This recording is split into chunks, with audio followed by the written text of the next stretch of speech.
Patterns are regular repeated or recruiting forms or design. Studying patterns helps students in identifying relationship and finding logical connection to form generalization and make prediction. Example of a pattern. What number comes next in 1, 4, 7, 10? As you can see, every number is adding by 3, and the answer is 13.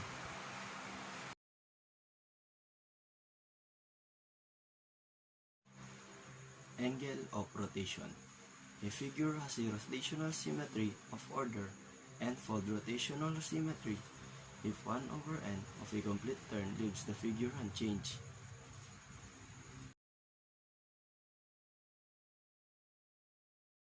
Example of angle of rotation.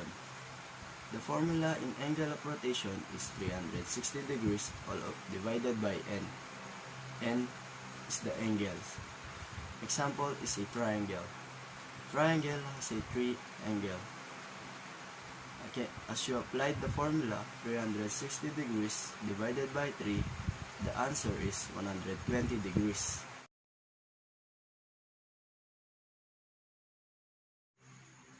Packing problem involve finding the optimum method of filling up a given space such as a cubic or spherical container. Suppose you have a circle with a radius of 6 cm. Then fill the plane with a circle using a square packing.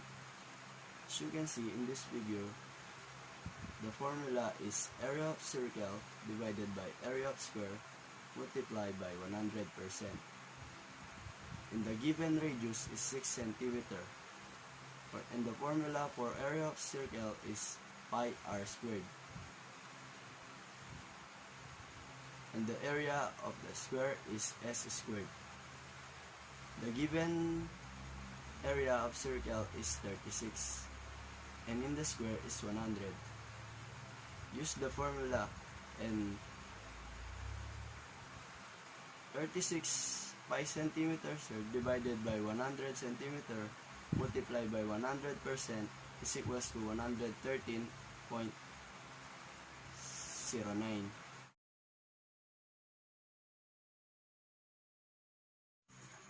World population. Mathematics can be used to model population growth formula. Example of a world population.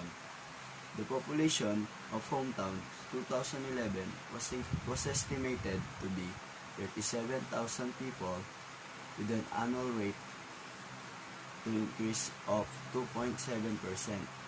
What will be the population in 2023? And what will be the population after 25 years?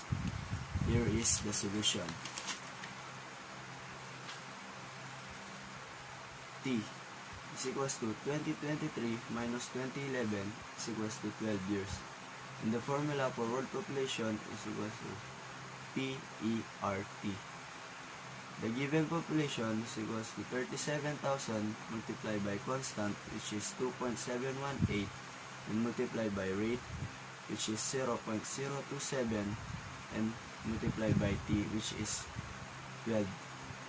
And the answer is 456,150.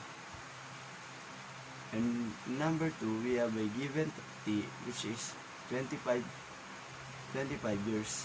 And the formula is PERT. And the given population is 37,000.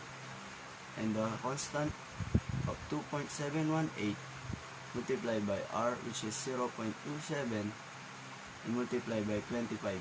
The answer is 950,313.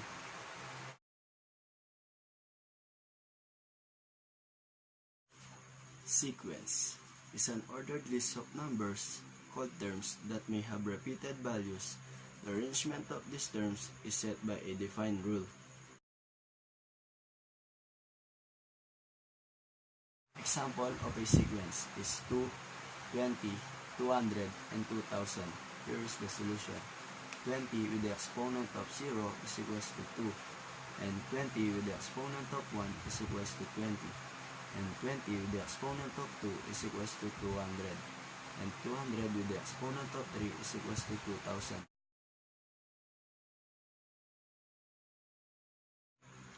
Fibonacci sequence. It is formed by adding the preceding two numbers beginning with 0 and 1.